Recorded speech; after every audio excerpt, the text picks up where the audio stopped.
día a todos. Me imagino que ya vienen más despiertos que hace ratito o no, veo caritas diferentes.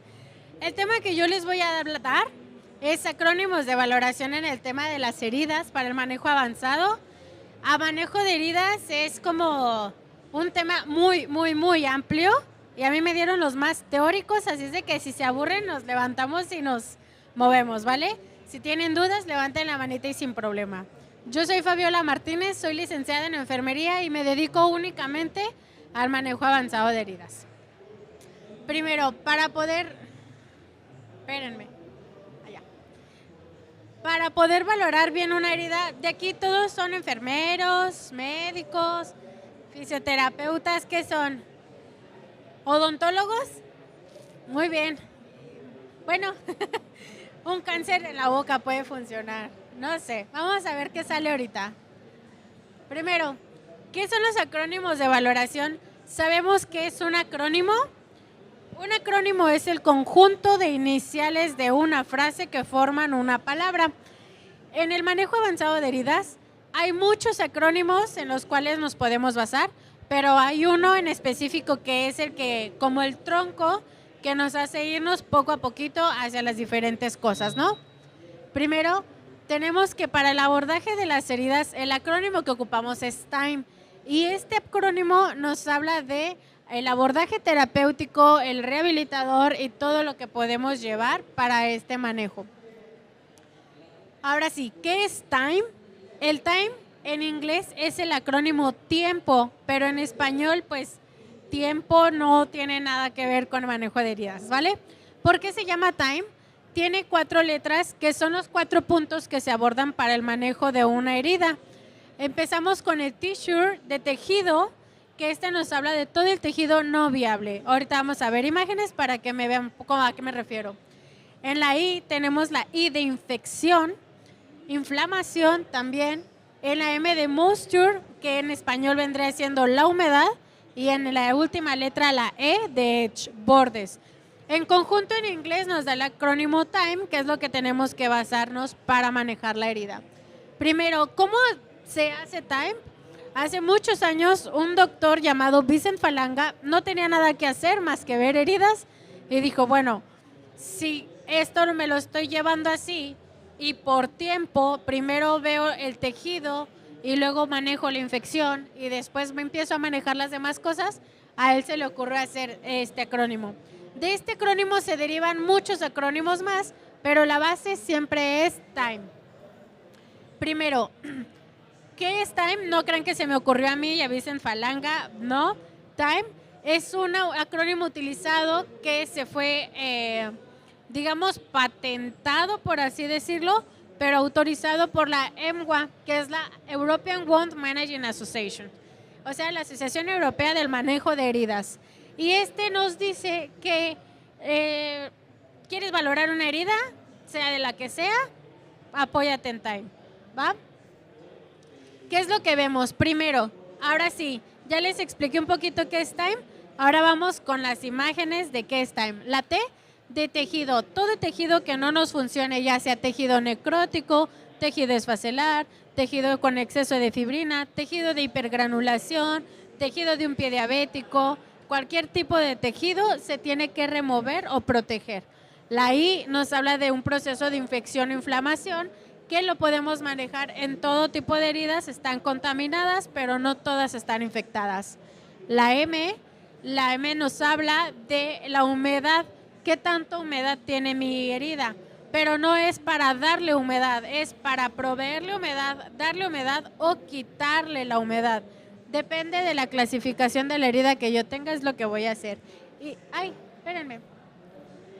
Y la E de edge, los bordes, porque siempre nuestra misión en una herida es llevarla a un cierre, es tratar de que nuestra herida cierre y esté bien, ¿vale? Ahora sí, vamos a simplificarlo y a desglosarlo más. Tissue, tejido, control de tejido no viable. ¿Qué tejido es el que tenemos aquí? Este es tejido de necrosis. Y esta es una lesión por presión estadio 4. Este tejido, bueno, la T nos dice que tenemos que quitar todo lo que no nos funcione. En este caso tenemos que quitar toda esta costra negra.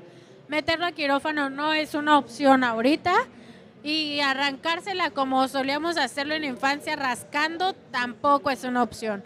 Para esto necesitamos apósitos, o hidrogeles o enzimas especiales para hacerlo, ¿vale? ¿Cómo se forma este tejido?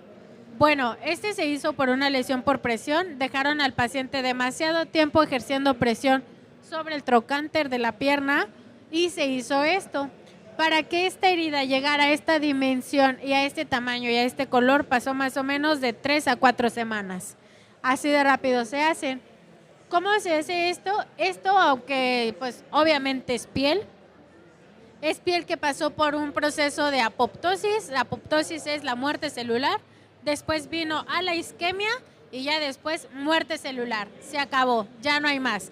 ¿Qué pasa desde el primer principio que tenemos apoptosis? Pues ya no tenemos oxigenación en las células. Entonces, este es un tejido que se desoxigenó y se desvitalizó por sí solito, ¿vale? Pero ¿qué creen? También tenemos esto. Y esto se llama esfacelo, pero también es piel. Antes de ser esto, pudo haber sido esto. O si yo quiero quitar esto, se convierte en esto.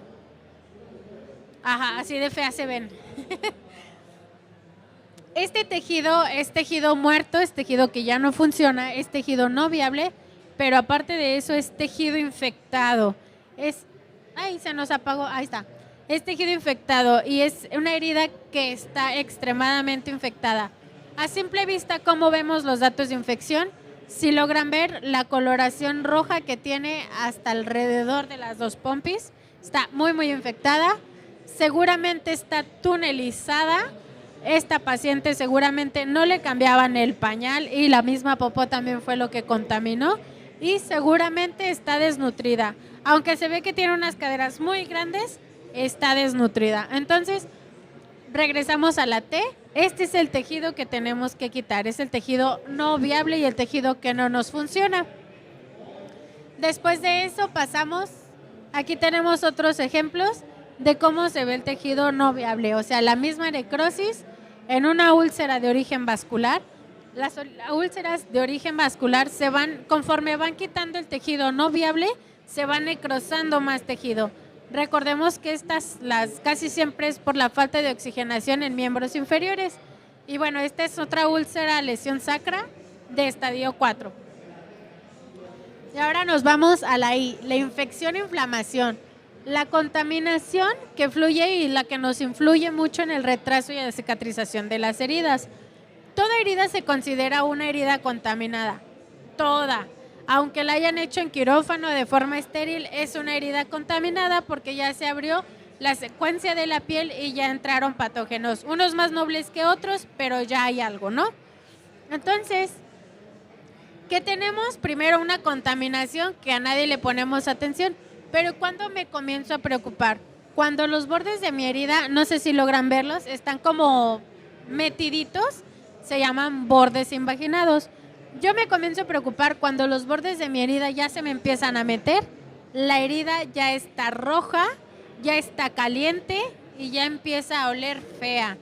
Yo en mí y a mis alumnos les digo la tríada del OR, olor, color y calor. Entonces, si tengo alguno de esos tres, seguramente ya tengo una infección en mi herida. Ahora, no es lo mismo la contaminación a una infección. La colonización es la presencia de bacterias y ya una infección ya es cuando tenemos todo lo demás. Se los voy a explicar de una forma rápida y creo que fácil. ¿Sí me escuchan bien, no? Bien. ¿Cómo empieza una infección en una herida? Primero, imaginemos que este cuadrito es la herida. Llego yo bien tranquila, bien a gusto y me siento aquí y no hago nada. Yo ya colonicé esa herida, ¿vale? Pero me siento sola y no tengo nada que hacer. Entonces voy y me traigo a la del quirúrgico rojo, a la del azul y al camarógrafo. Entonces ya estamos 4. Y esos 4 empezamos bien a gusto, seguimos siendo una colonización, pero ya nos enfadamos y nos empezamos a replicar. Ya tenemos una colonización crítica, ¿vale? Mi herida sigue igual, no se modifica, sigue funcionando y todo está bien. Déjenme ver, llegar a esa imagen. Aquí está. no se modifica la herida y estamos aquí nosotros como bacterias bien a gusto. Pero ¿qué pasa en el momento que nos aburrimos? Empezamos a traernos más gente de afuera, los empezamos a sentar y empezamos a replicarnos más. Y ahí ya tenemos otro tipo de colonización más crítica. Ya tenemos que la herida ya se puso roja porque ya vemos muchas bacterias dentro, ya se puso calientita, ya empezó a oler medio feo porque ya entre tantas bacterias ya empezamos a sacar mucho más desechito y mi herida ya se empieza a ver medio rara. Ya es aquí cuando yo empiezo a tener un dato de infección. ¿Cuánto tiempo creen que pase de una contaminación a una colonización crítica? 2 horas, justamente. Una contaminación se hace en media hora, una colonización en 1 hora y una colonización crítica en 2 horas. Ahora, ¿qué pasa si yo a mi herida no la lavo ni la limpio y la dejo haciendo una colonización crítica? En 24 horas yo ya tengo una herida infectada, muy, muy infectada, ¿vale? ¿Cómo se ve una herida infectada? ¿Se alcanza a ver ahí el piecito este? Se ve, bueno, no se ve tanto, está enrojecido hasta los dedos. Aquí tiene esfacelo, tiene tejido necrótico, tejido que no me funciona. Y hasta acá este paciente tenía el enrojecimiento hasta el empeine. O sea, ahí sí ya no pudimos hacer nada y se lo tuvieron que cortar. Entonces, así es como funciona la infección en las heridas. Oye, Fabi, pero está infectada y ya le di penicilina, cicloxacina, meropenem, Evox, todo y no me funciona. Pues, ¿qué creen?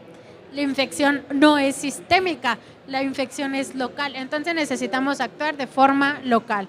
Olvidémonos de los antibióticos sistémicos. Y un gran error que se comete es de que, ay, es que está infectado y ya fue que vamos al doctor y le están poniendo polvos de penicilina. No, no se va a atacar así, ni por más penicilina, ni por más ampicilina, amoxicilina, lo que se les ocurra, no se va a quitar hasta que no actuemos en el agente directo a la herida. Pero ¿qué pasa? ¿Por qué no funciona la penicilina en polvo en la herida? Porque necesita el vial y la activación para que pueda pasar. O sea, en una herida no les funciona de nada. Olvídense de eso. Y si alguna vez lo ven, dígale, no, mi ciela, te equivocaste de doctor, ¿va? Así es como empieza un ciclo de la infección. Aquí es como vemos cómo se ven los datos de infección, ¿vale? Logramos ver cómo en este primer piecito, los dedos es lo único que no está rojo, pero porque se los estábamos cuidando y al día siguiente esto ya era un jitomate el pie, así se ven los datos de infección y si se fijan no tengo una herida de gran espesor más que la uña que se le quitó. En este otro tengo enrojecido hasta esta parte de acá, el dedo, el otro dedito se ve de color también. ¿Y qué pasa en esta zona? La infección empezó a migrar, ¿sí? Y acá, pues bueno, tenemos los bordes y alrededor de la herida no se ve rojo, no estaba caliente, pero olía feo y ¿qué creen? Tiene esfacelo. Entonces, sí o sí, esa herida está infectada, ¿vale? ¿Vamos bien hasta aquí? Ok. ¿De qué más nos habla Time si ya vimos 2 letras? Volvemos a lo mismo. ¿Cómo se siente un paciente con una infección? Incrementa el dolor, el eritema en la herida o en la lesión, el edema que presenta, el calor, se ponen muy calientes, el exudado ya no empieza a ser ceroso, ya se ve más amarillento, más purulento y ya huele medio feo. Y ya se ve también como pastoso, ya es como una gelatina constante, ¿vale? Entonces, ¿todo bien con las 2 primeras letras? ¿Sí? Vale. Entonces, ¿qué pasa? ¿Qué más tenemos? Bueno, ya tenemos edema. ¿Y qué es lo que pasa en la cicatrización? Se enlentece, no me cierra esa herida para nada, se decolora el tejido de granulación. El tejido de granulación tiene que ser un rojo vivo, un rojo como de este color, más o menos. Cuando la herida está infectada y aunque se vea muy granuladito y muy bonito, es un rojo pálido, es una herida que no va a funcionar y que tenemos que quitar esa granulación y empezar a hacer nueva para que funcione. Tenemos la fragilidad del tejido de granulación. Es un tejido que con solo pasarle el dedo con un guante voy a tener una hemorragia prácticamente, porque es un tejido neoformado, es un tejido muy friable y que puede sangrar muy rápido. tengo cavitaciones, seguramente voy a tener túneles, mal olor y la ruptura. Lo que se me cicatrizó se me puede volver a abrir. ¿Vale? Así se ve. Casi todos son pacientes míos. Todas son fotos mías. Este es una cirugía de glúteo, un paciente por cáncer colon y recto, le quitaron el ano. Este es un pie diabético, este es otro pie diabético y este es un abdomen. ¿Se fijan cómo las 4 imágenes tienen por característica el enrojecimiento y el mismo color? Entonces es un dato de infección. En diferentes zonas y por diferentes patologías, pero ambas están, bueno, todas están súper infectadas. En este caso, aquí adentro, eso que se ve adentro, eso blanquito, si lo logran ver, son las asas intestinales y están esfaceladas, están infectadas. Ese es un abdomen congelado por una dehiscencia quirúrgica que en algún hospital de Dinamarca, no fue aquí en México, no la curaron. Y le metían gasas con yodo porque creían que eso era lo correcto. Entonces, no. Se nos congeló el abdomen y fue todo un show sacarla, pero la paciente salió. Después de 8 meses, la cerramos. Bien, entonces bien, ahora vamos, el biofilm.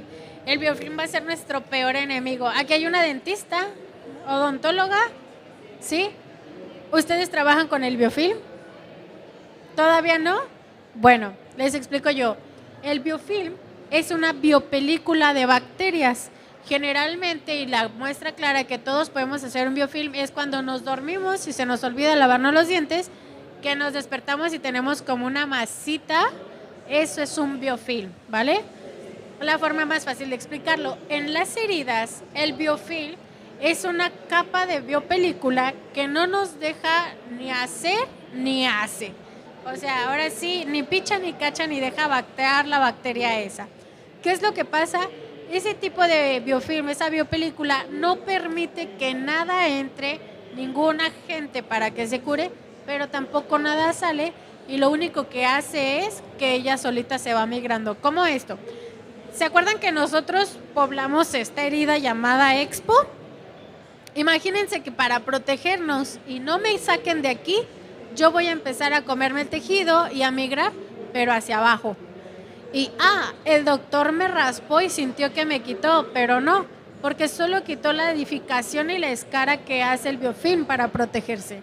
Un debridamiento viable y seguro que me quita 100% el biofilm tiene que ser mayor a 3 centímetros. Entonces imagínense, me quitan, de por sí no tengo, y me quitan 3 centímetros de pompi, ¿qué me van a dejar? Pues nada, ¿no? Entonces para eso, para el biofilm, hay apósitos específicos que nos van a eliminar las bacterias de 0 a 100%, ¿vale? Un biofilm no se quita ni con estas cáscaras de piña hervidas con vinagre, ni tampoco se va a quitar con pasta de dientes sobre la herida, ni tampoco se va a quitar a tallones. Y el remedio de la abuelita de tállale con un estropajo de fibra de metal, con eso se quita. No se quita, ¿vale? Porque logra penetrar de 2 a 3 centímetros hacia abajo. ¿Cómo se ve el biofilm? Bueno, esta herida está aparte infectada, pero ¿logran ver cómo se ve de brillosa? No es por el flash. La parte de que brilla en la parte externa es el edema que tiene el paciente por el trauma. La parte brillosita que se ve aquí es el biofilm.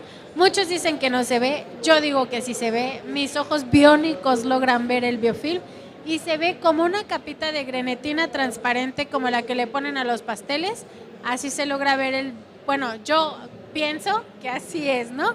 En una herida, las heridas se ven como muy gelatinosas, muy brillositas, muy cristalinas. Y ese es un claro ejemplo de una herida con biofilm. Ahora, el biofilm bacteriano no se quita con debridamiento ni se quita cortando.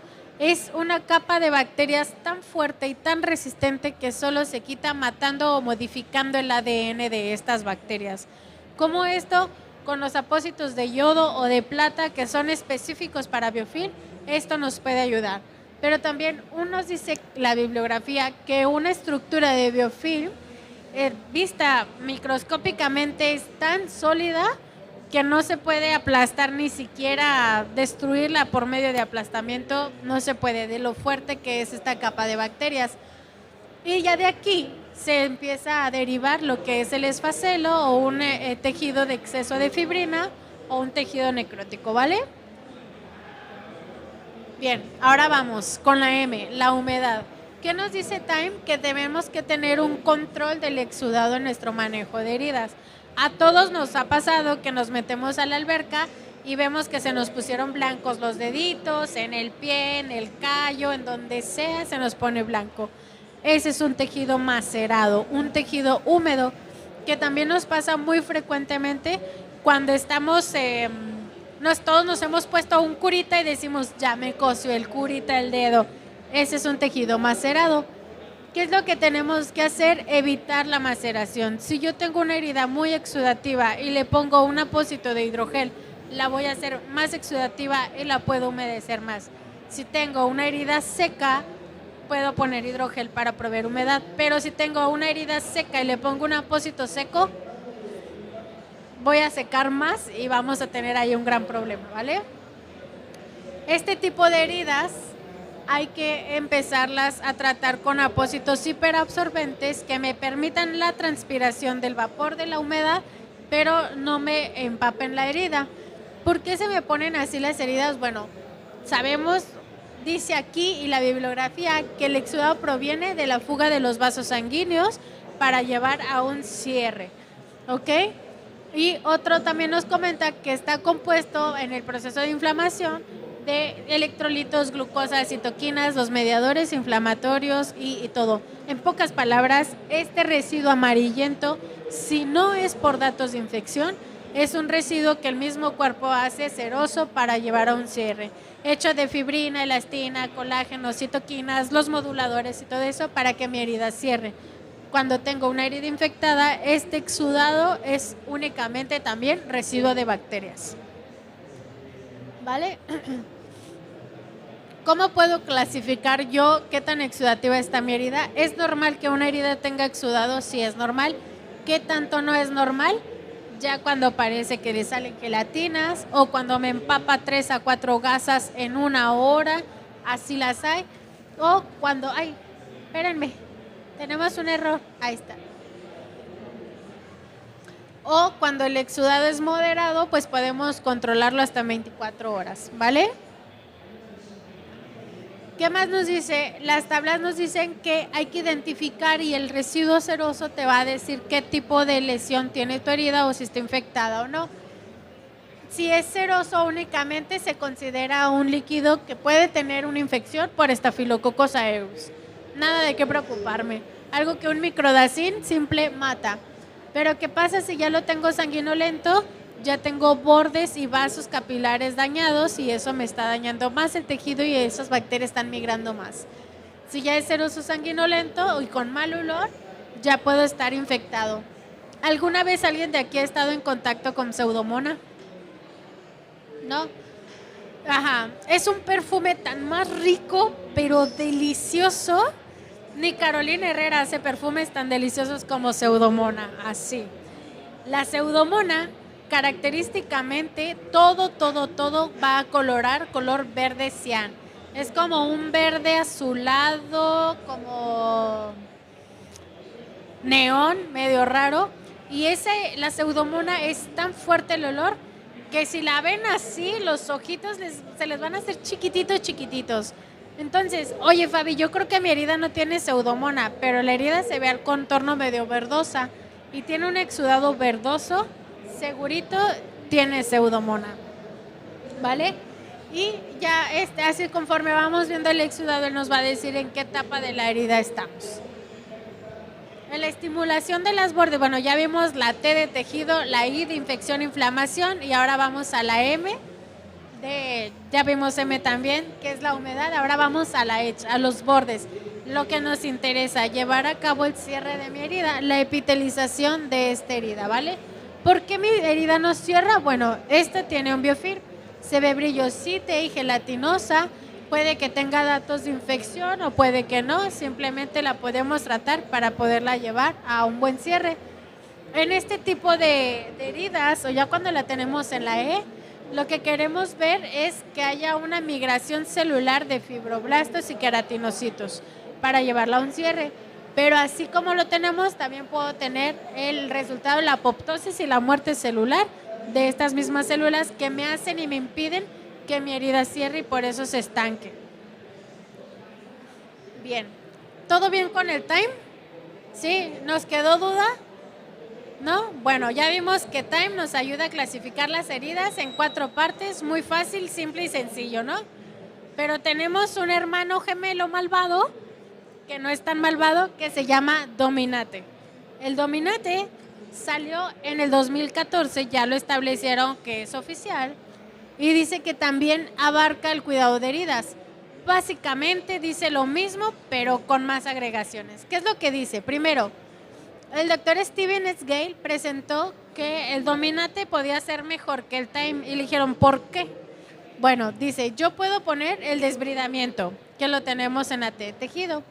Puedo poner la descarga, eso se va a pacientes con lesiones por presión, que necesitamos quitarles la descarga de la presión, ya sea de las partes óseas, de las prominencias óseas o de los artículos médicos, ¿vale?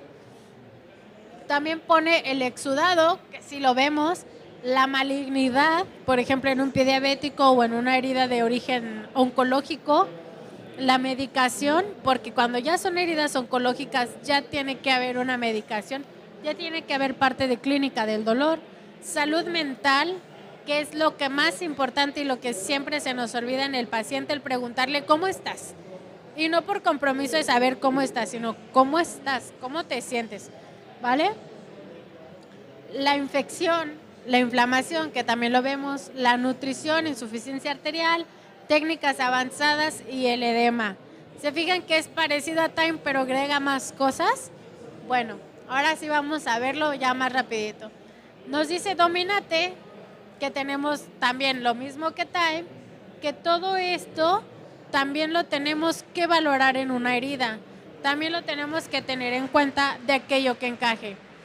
A veces no todo nos va a encajar en lo mismo, porque quizá mi paciente ya no tiene pies, ¿qué descarga va a haber mi paciente? Pues no lo sé, pero tenemos que acoplarlo lo más que podamos al paciente. ¿Vale? La D del tejido, el desbridamiento, ese sigue siendo igual que time. Buscar el tejido no viable, retirarlo para seguir mejorando. Buscar un lecho de la herida sano, unos buenos bordes, estos bordes están invaginados. Y si se fijan, aquí tenemos 2 tipos de tejido, tenemos necrosis y tenemos tejido esfacelar.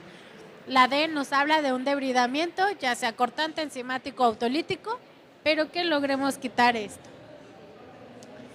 La Oflin, la descárdaga, nos habla de los apósitos liberadores de presión, que estos nos sirven precisamente en los pacientes que están encamados al 100%, que no se pueden movilizar y dependen 100% de uno como cuidador para que se pueda mover. Las lesiones por presión en talón es lo más frecuente que podemos ver y tener. ¿Vale? A todos nos pasa, o los invito a que un día se queden en la misma posición, boca arriba, unas 4 o 5 horas. Y van a ver cómo ni las pompis aguantan, ni el coxis, ni el talón. Y a la media hora de que estamos viendo Netflix ya estamos así como gusanitos moviéndonos porque ya nos cansamos. Entonces imagínense al paciente también.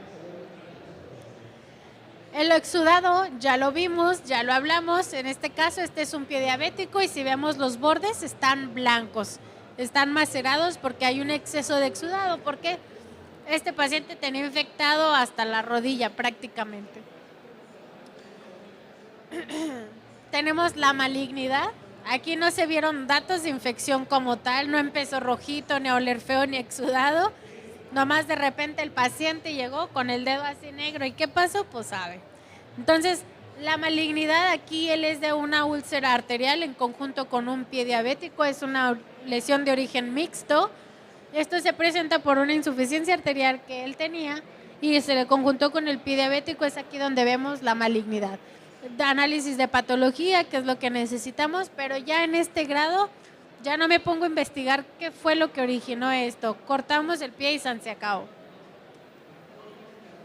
La medicación es muy importante. Yo sé que les dije no pongan ampicilina en la herida, pero también es muy importante llevar la medicación en conjunto con medicina del dolor o con un tratamiento. En este caso, más que nada en los pacientes con lesiones de origen vascular, venoso o arterial, sí es importante que estén o anticoagulados o bien medidos. ¿Por qué? Porque esto nos ayuda a que mi herida, si está mi paciente anticoagulado y el problema es por insuficiencia circulatoria, puede ayudar a que mis células empiecen a oxigenar y mi herida cierre. Pero si mi paciente está anticoagulado y es una lesión de origen venoso y yo le raspo, le debrido, ahí me lo voy a llevar. Entonces sí hay que trabajar de la mano con médicos que nos ayuden, y no solo con el angiólogo, medicina del dolor, el neuro, el trauma, el que se les ocurra, para que nos pueda ayudar en la parte del dolor del paciente. Incluso psiquiatría, ¿eh? Aquí está la parte de la salud mental, que es la que siempre se nos olvida. Yo tenía un paciente que él tenía una fístula en el cuello porque le hicieron una laminectomía lumbar por el cuello y la herida nunca cerró, se le infectó, pero el paciente tenía mucho exudado y olía muy feo y era una calidad de vida de que él no salía de su cuarto y su familia no entraba al cuarto. Entonces llegó un momento cuando lo empezamos a tratar, el doctor con el que estaba y yo, fue así de, no saben lo bien que se siente poderme sentar a la mesa a comer con mi familia y no oler feo. Y así de, ya por fin pude salir a la tienda. O los pacientes ostomizados, cuando les exteriorizan el intestino para que hagan del baño por acá, ellos viven pensando que ya se les acabó el mundo. Entonces, parte de nuestra responsabilidad es decirle, ve al psicólogo, ve al psiquiatra, no porque estés loco, sino simplemente porque esto no te define como persona y necesitas un apoyo emocional, ¿vale? Entonces, la salud mental también es muy importante. El proceso de infección e inflamación, ese también ya lo volvimos a ver, pero bueno, lo repetimos, este piecito es el mismo pie, así empezó y terminó hasta acá, la amputación. Entonces, proceso de infección e inflamación, tenemos que darnos cuenta desde el primer momento, y más si es un pie diabético. Por ejemplo, este pie se desgastó en semana y media. Lo empezamos a ver como un martes, y un martes al jueves ya lo habían cortado porque avanzó muy rápido. Pero aquí la paciente también influye mucho, no tenía control de su glucosa y ella era así de, no, es que el agua que me trajeron, ella así decía, el agua que me trajeron del rancho de Morelia es la que me va a curar. No me pongas microdacin ni me pongas ningún antiséptico porque yo quiero que me cuides con el agua que me va a curar. Y así de, no señora. Y entonces, ahí son datos de inflamación. ¿Vale? El apoyo nutricio es algo muy, muy importante en los pacientes con heridas. Lo que necesitamos es un aporte calórico y de proteínas. Al tener una herida tenemos un desgaste de proteínas tremendo, como no tienen una idea. Entonces, la intención de tener a los pacientes con apoyo nutricional, o simplemente que nosotros sepamos qué alimentos recomendarles, nos da una pauta a que las proteínas vegetales o animales se vayan directamente a la herida y nos ayude a promover un cierre. Entonces, el apoyo nutricional es 100% que lo necesitamos. La insuficiencia venosa o arterial es algo que Dominate también nos dice que tenemos que ver, que valorar en todos los pacientes. Pero para cuando los pacientes los queremos valorar, ya llegan con una lesión venosa o arterial tremenda que ya no hay mucho que hacer. Pero de todas formas es algo que tenemos que estar valorando en conjunto con el angiólogo. Ya casi para terminar, Dominate nos dice técnicas avanzadas, saber manejar el tipo de técnicas que podemos usar para el cierre de una herida, ya sea con terapia de presión negativa tipo VAC, ya sea con cámara hiperbárica, con injertos o con apósitos de colágeno, matrices de colágeno que nos pueden llevar a mi paciente a un buen cierre, ¿vale? No solo es dejar que la herida se afronte por sí solita, no lo va a hacer, necesitamos ayuda sí o sí. Y por último, el edema, que al igual que Time, también lo vimos en Monster. Entonces, tenemos que ver y valorar el tipo de edema. Pero, ¿qué pasa? Aquí tenemos edema, ¿y por qué tenemos este acá? Hay vendas o hay medias de elastocompresión, no sé si ustedes las usen. Yo, por ejemplo, cuando estoy en quirófano, que 8 o 10 horas parada, sí uso mis medias de compresión, pero en pacientes con problemas venosos o arteriales, incluso con úlceras arteriales, hay un tipo de vendas especiales para darles elastocompresión a ellos. Entonces, Manejar el edema con elastocompresión nos ayuda muchísimo para el control adecuado de la herida. Y ya por último, ya casi para terminar, pero no menos importantes, pero lo que vemos más frecuentemente, las lesiones por humedad. Bueno, la cuestión se oye rara, pero a todos nos ha pasado que hemos tenido una lesión por humedad. Quizá de chiquitos, cuando nuestra mamá nos dejaba el pañal todo mojado porque estábamos en el centro, o quizá ya de grandes porque estoy con paciente y no puedo ir a cambiarme la toalla sanitaria, entonces ya se me hizo una rosadura, o porque el pantalón me apretó, lo que sea, hay humedad, ¿vale? En este caso, las lesiones por humedad, también esas entran dentro de los acrónimos de valoración porque se llaman LESCA, ¿vale? Lesiones cutáneas asociadas a la humedad, o DAIS, dermatitis asociadas a la incontinencia. Esto generalmente es lo que vamos a ver en el adulto mayor que está descuidado. Lesiones tipo mariposa, que tenemos la inflamación y la erosión de la piel causada por la exposición prolongada a la humedad, ya sea por sudor, por pipí, por heces, por lo que se les ocurra, son este tipo de lesiones. Generalmente se presentan por pañal. Y este tipo de lesiones se llaman lesiones en mariposa. Lo que tenemos en un lado, lo tenemos exactamente del otro lado. Son lesiones que son por iguales. La dermatitis asociadas a la incontinencia, ya sea por orina, heces o por el sudor en zonas de pliegues. ¿Quién no conoce a una persona que está así súper gordita y tiene todo esto irritado? O así de, ay, voy a ir a ponerme talco porque sudo muchísimo y se me escarapela la piel. Esas también son lesiones por humedad. Tenemos tipos de dermatitis asociadas a la incontinencia que entran dentro de las LESCA, que son las perilesional o las del exudado, que son las que tenemos en las heridas, periestomales en pacientes ostomizados, o dermatitis por saliva. Muchas veces en los bebés, cuando no los limpian bien o cuando tienen un daño cerebral que están salivando continuamente, pueden hacérseles lesiones por humedad, ¿vale? Ya casi para terminar así, dentro también tenemos las dermatitis asociadas a la incontinencia, que entran también dentro de nuestras escalas de valoración, porque aquí tenemos que valorar qué tipo de dermatitis es. Hay pacientes que hacen dermatitis tan solo por el pañal, por el cambio de las sábanas, por la pipí. Entonces tenemos que saber qué es lo que nos está afectando, ¿vale? Y estos son unos ejemplos de unas erosiones. Este es un conjunto de una dermatitis asociada a la incontinencia con lesión por presión, y esta es solo una dermatitis por pañal, porque le dejaron ahí mucho tiempo al pacientito el pañal. Y es algo que pasa, en México no pasa, eso solo pasa en Dinamarca. Aquí no hay eso, porque tenemos un sistema de salud increíble. Y bueno, el manejo de la humedad únicamente con cremas protectoras cutáneas, en específico de estos pacientes, con pañales, con polvos especiales como para manejo de ostomía, que nos pueden ayudar a erradicar la humedad en los pacientitos. Y bueno, de mi parte ha sido todo. Me fui muy rápido por el tiempo, pero espero les haya gustado.